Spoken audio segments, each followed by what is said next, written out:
Gord, watching this morning, says, thanks for the very nice visit in Delisle I had with you both last week. So, Dupes, where'd he go?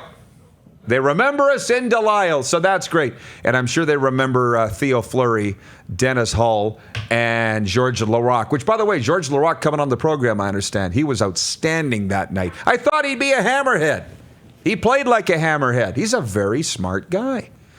Anyways, Abu, you've been watching. I don't know if you've been surfing Twitter at all. Are you a Twitter guy, Abu? Not at all. You're not even. You have an account, but you're not on it. I just feel like all these media outlets are telling you how to think. V, how are you with social Nothing's media?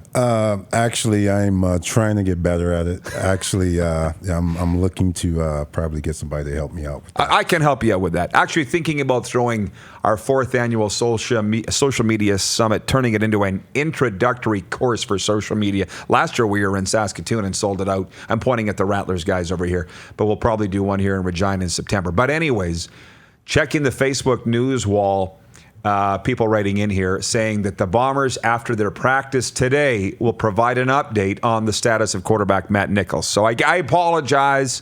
The update is that there is no update. But by the way, the impact of Sean Lemon was felt immediately. He's the one that knocked Matt Nichols out of the game the other night. Were you watching? I was kind of in and out. A little bit of a backside hit.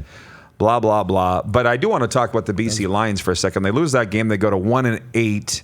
They make the trade to acquire Sean Lemon. He's not going to spur them on to win. V, what's your take on the BC Lions right now? They're in the process of rebuilding, and that's what people got to understand when you just kind of turn your coaching staff over, just kind of like a upheaval of everything and players and coaches. It's a process to put it back together, and I hope that the coaches and the staff get that opportunity to do what it is that they need to do to get the organization turned around.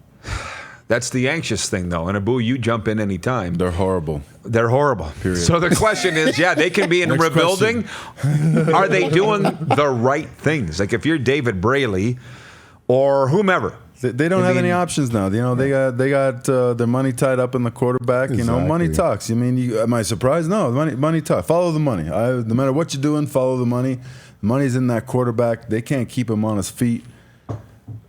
Everyone knows it. But what do you do? That's the question. Are they going the right way? Wait till next year. Their hands are tied. This season's over. Yeah, man.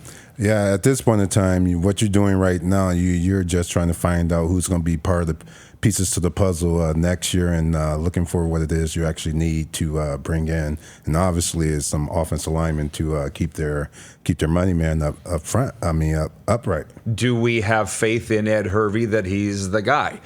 I do, or at least I would say I did. But to hand $750,000 or whatever it is to Mike Riley, I'm starting to wonder.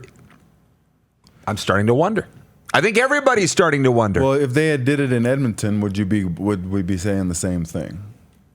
Could Edmonton's team have fit him in?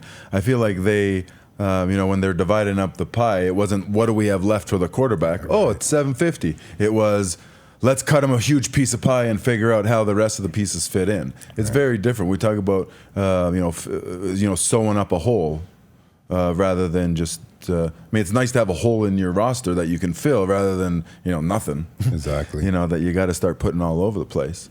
Well, one thing I've noticed here over the last few months, because I'm seeing things from the other side and I'm enjoying the view, but I understand now what a true fan is. We've had Brian Warwish on the program here from the BC Lions Den podcast, and he's imploring people of the Lower Mainland to continue to come to games even though the season's over. And his point is being, the team still needs you people. And the bonus of that is when the team does eventually turn it around, it feels good to say that you've been with them through all the hard times. That doesn't resonate with everybody. That's going to go through one ear and out the other, probably most people in the Lower Mainland. But that is a true fan. The true fan is the one that continues to buy their season tickets, continues to go to the games, even through the tough times. Because people really get upset at that phrase, true fan, right? A lot of people bristle at it, but now I know what it is. It's the people that don't walk away, the casual fans that find something better to do on a summer weekend when that team's at home. That's the nature of being in a bigger market. But I mean, what they can do, they you know, they've got the roster is what the roster is going to. There's no, you know, offensive linemen sitting on their couch watching TV right now that can play. There's tons of them doing that, but that can play. What they got to do is just stop moving the guys around. You can have the five best offensive linemen if you move them around all over the place. But you would think they know that, don't you? I'm thinking the same thing. I'm totally with you. Continuity, particularly in that particular group, is key. So why are they keep moving? You know, a drowning man doesn't care what he's grabbing on. He's just going to do something. And when you're and whatever, you just go, let's change the lineup. Let's do this. You know, let's not punt the ball. You start doing some crazy things when you're in trouble. And you know, it's get back to they need to win. There's a lot of pressure. Your first time doing anything, you think you're going to be the best at it. You know, well, I'm just going to be the best GM. I'm going to be the best coach. I'm going to be the best quarterback. And they're going through the bumps in the road. They got to just stay the course. You know, put what you've got in place and let them work together. Because I don't know if you remember, there was this old. I just started coaching RMF or helping out a little bit. There's old protection, red and blue protection, where you basically double team everybody, and all you got to do is be able to turn right or turn left. And if you can do that, you have a double team. But you can't do that kind of protection if you don't know what this guy's doing or what that guy's doing next to you on the line. So put the guys in place, and then good coaches will scheme around protections. But that being said, good defensive coordinators will move their chess piece here, and then I'll move the. So yeah, and two on their defense, they got some players. Some of the older players need to produce, like within their front four. Like Perry, you got some of those guys got to come on with it, right? But when things are bad, right, and that sometimes can affect the team morale, as far as what players are out there actually giving, right? It's right now just challenging. I'm sure they got it's more than just what's displaying on the field. That for me. You know, I'm thinking there's a few more other things probably going on why they can't get the thing turned around. But that's a great trend. You know, get a pass rusher. They're playing from behind. You know, the other team's passing along. You go and you get a couple pass rushers. You know, to kind of stop the bleeding a little bit. Exactly, and their defense haven't been bad. Actually, they haven't been bad, right? But they're on the field a lot. Well, as Lucas said too, everybody has a plan until you get punched in the mouth. So going into the year, things look great, and now BC's just getting whack. The punches just keep coming, boom, boom, boom, boom, boom. And what are you going to do about it? Because the games keep coming, as Shiv said. On the Facebook wall, Sheldon writes in, he says, concert announcement in the metropolis of Estevan. The Offspring and Sum 41 coming to Affinity Place November 23rd. So kudos. They throw some great shows down there at Affinity Place in Estevan, which I believe is the greatest Junior A arena in the country. People tell me that's because you haven't been to Penticton. So that's on my bucket list, but certainly the best Junior A arena in the province is there. But Estevan, do me a favor. Don't jump on stage and attack anybody like you did with Mick Mars when Motley Crue was there. They still talk about that. It's on video, by the way, if you want to see it. Hey, from Johnny on the Facebook wall, Venson, you deserve the Plaza of Honor. That's awesome. There you go. Is he your agent? I need Probably one. should be. You need one. Yeah, it's Plaza Week, by the way. Neil Hughes and Kerry Joseph going into the Plaza of Honor this Friday night. What do you got? I think you could have a poll. All right, now that Kerry's in, who's next?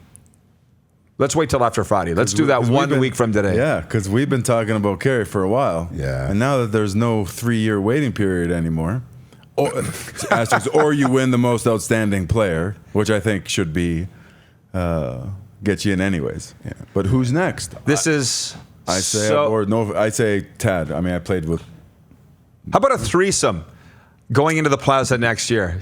Don't look at me like that. Yeah. Mike Abomeshrik, 2 girls or 2 boys? Vincent Donaldson, Tad Cornegay into the Plaza of Honor. What do you say? The three of you. That'd be awesome because me and Tad wore the same number.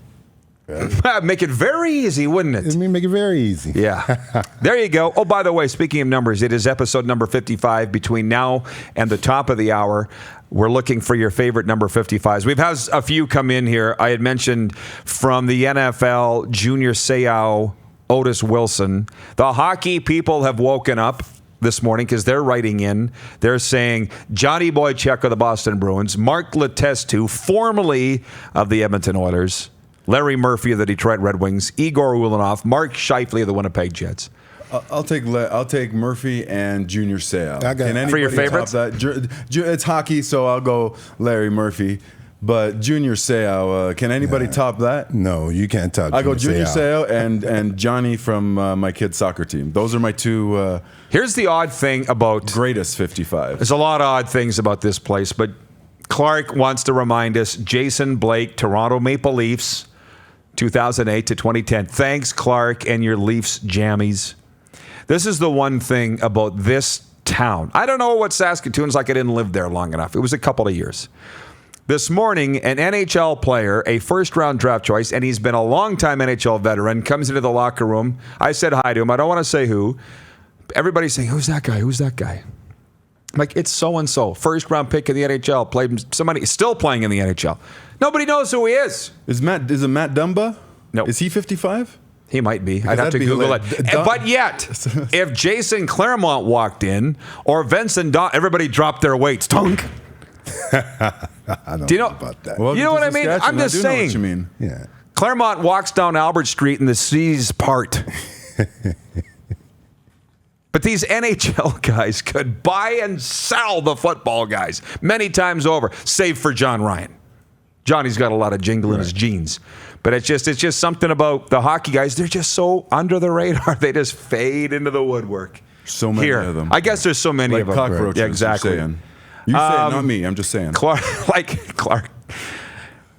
says Dumba did wear 55. Yeah, because it's Dumba. The fives can look like S's. So what does that spell? Dumba.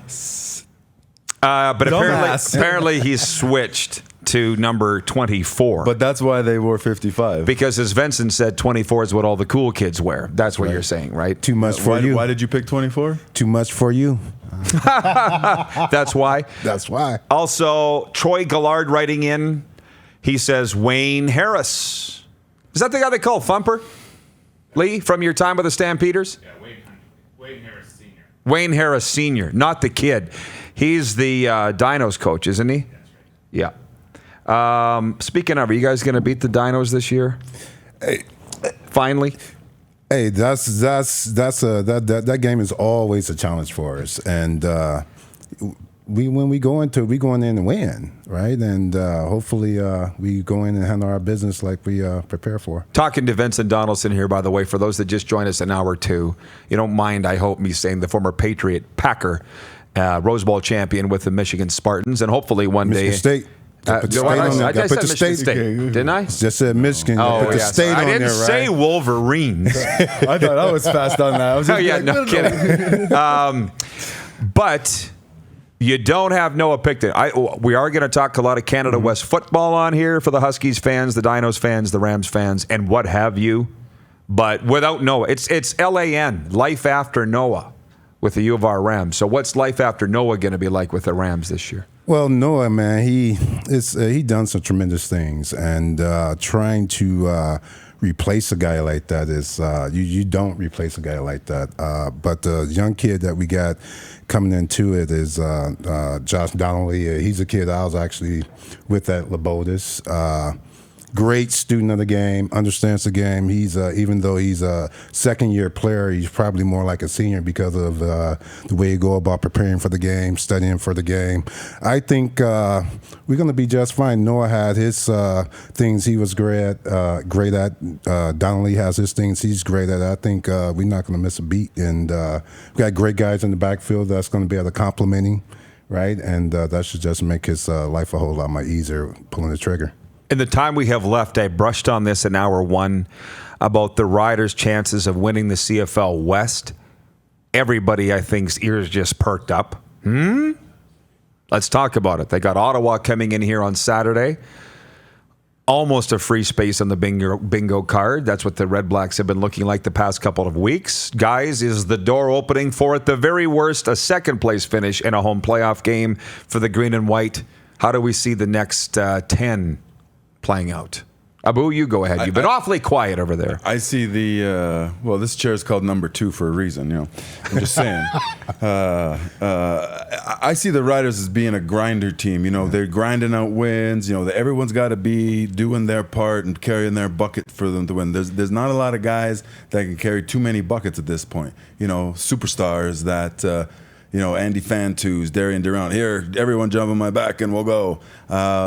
That's not to say that they're not there. They just haven't figured out how to do it yet. That's not to say that they can't do it or won't do it. But at this point right now, they're a bunch of grinders that everyone's holding their bucket. And if someone doesn't hold that bucket, they lose. From quarterback to long snapper to...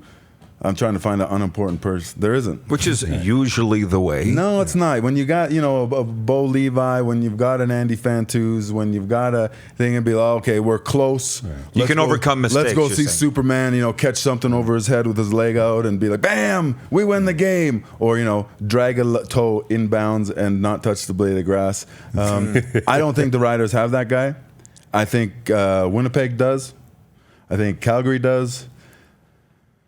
I think Edmonton's going to implode soon, and I think BC will be better than they have been. But, yeah, I think we're looking at a 3rd spot, which is a lot better than where I had them at the beginning of the year, and then anything can happen. It's tough for me to predict right now. I think that the defense right now is just playing very well. The pass rush is just tremendous in the back end. If they keep doing what they're doing in regard to giving the ball back to the offense, that's just going to make the quarterback job a lot more easier because you're getting those extra possessions. I think that's going to be the recipe for success. Being able to keep the games close with the defense and their quarterback doing the things that he needs to do, hitting the open guy, making the big plays, and taking care of the ball. You're watching Rod Pedersen On Demand. For more of The Rod Pedersen Show, visit rodpedersen.com or follow Rod Pedersen on social media.